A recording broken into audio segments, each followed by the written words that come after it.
No. Sit. Sit. Good. Sit. Sit. That is awesome, man. That is a good dog. Sit. You're a good dog, dude. Nice girl. You're a good girl. Yes, sit.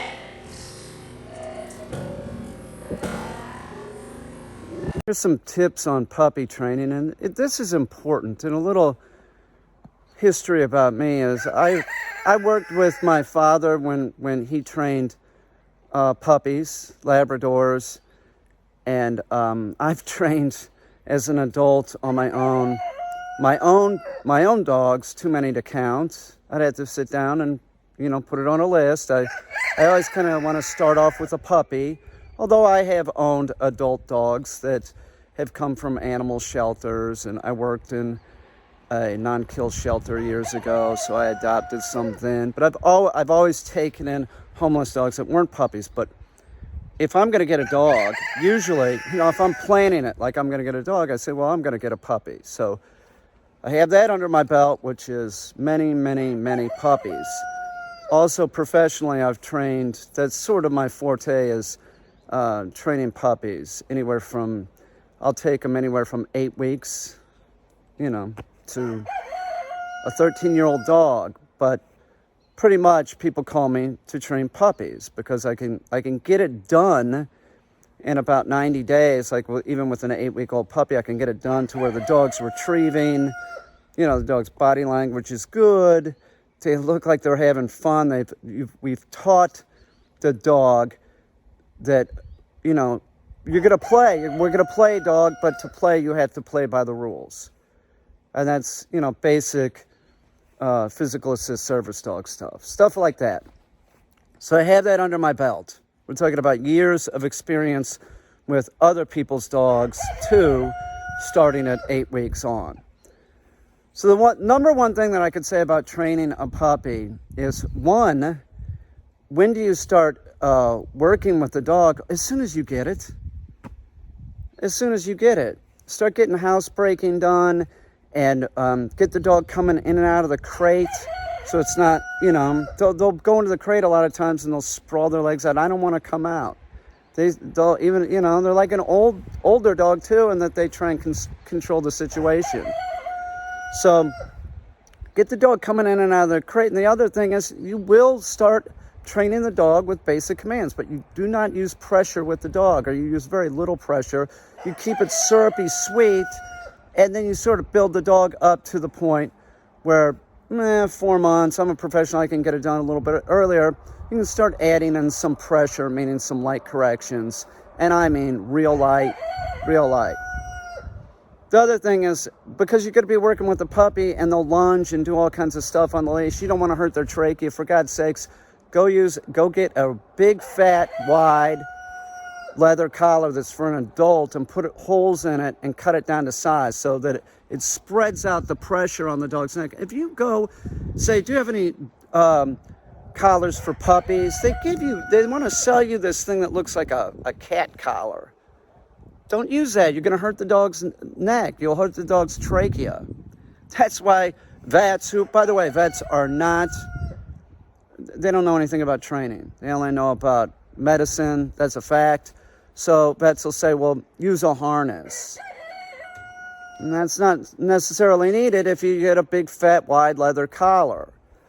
Because they know that people are idiots, and people go to Petland or whatever and get, or, PetSmart, wherever, and get the little tiny puppy collar, and then the dog starts putting pressure on one thin area, and it's hurting the dog's trachea. So do that. But I would say the most important factor is with training, and you're training a puppy, we're talking about a young puppy, is that you start building them up. Like you do with pressure, you build them up time-wise. So if it's an 8-week-old puppy, you might train the dog for 5-10 seconds. That's it. And say an 11 or 12-week-old dog, depending on the dog, you might have them to the point where you could train them for a minute. Something like that. Maybe a cattle dog or a dog like that, you could go a little bit over a minute. But a Labrador, probably not. It all depends. Keep your sessions real short.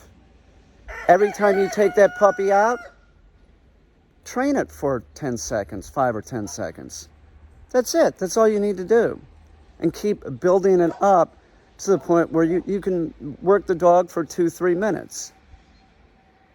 If you do that over time and you keep working with the dog, by the time the dog is 8 months old, you can train it for 10 or 15 minutes. And it'd be a good time. Keep the sessions short, keep them fun. Don't make it drudgery for the dog. Keep an up tone. Build the dog up as far as time goes. And also pressure. Do not start scolding the dog. If you find that, this is real important. You find the dog went to the bathroom, okay? And you put the dog's nose in it, you're a jerk and you don't know what you're doing. You'll teach the dog that if you're putting it in poop, it'll start eating poop. That is an old wise tale. Do not do that. Just start taking the dog out and build on success with a puppy. Now, I have a puppy here. It's an Australian cattle dog. We got stuff coming up with the dog, and that's something else that I want to talk about. Is that I didn't put out a video. Well, I talked about stuff, and I'm talking about stuff today. It's slow moving at first. You're not going to get a whole lot, but we got the puppy sitting.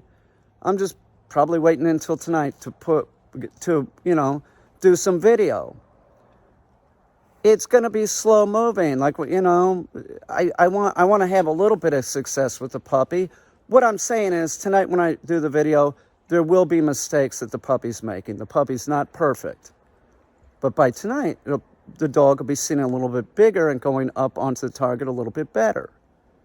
Go slow.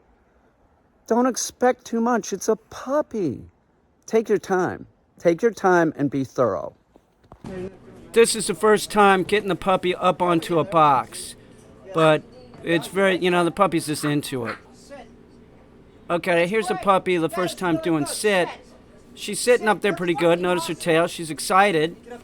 And that's something else that's very important when you teach your dog to do this. It's like, they're going to be excited. Use a big fat leather collar so you don't hurt your dog. See that collar? That's the collar for an adult dog. That's it. It's cut down and there's new holes in it so that it fits her so that she doesn't hurt her trachea. Okay, now look at her. See how I'm petting? I'm using petting as positive reinforcement. Nice work, dude. Nice. You see that? Now watch this time. I'm going to get her up on the box. I'm pushing her ass down. This is one of the first times.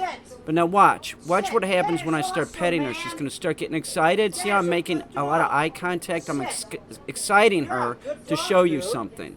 Now watch what happens when I start petting her and I don't stop. Watch this. Right here. She gets so excited she has no other option but to move. To move off of her mark.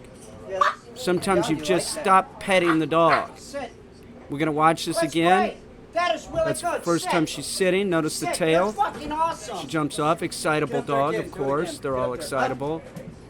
So she's getting up there. Notice that I'm using a big fat wide leather collar so she can't hurt her trachea. Got it. Okay, notice how I'm kind of pulling her up a little bit. That's good. Sit. They'll back off of it. They don't want to do it. Just kind of pull them up. This dog is a little bit over 11 weeks right now. Petting her, using petting as positive reinforcement. But I stop there. Watch it. I'll stop, and then I'll pull her off of her mark, saying here, heel.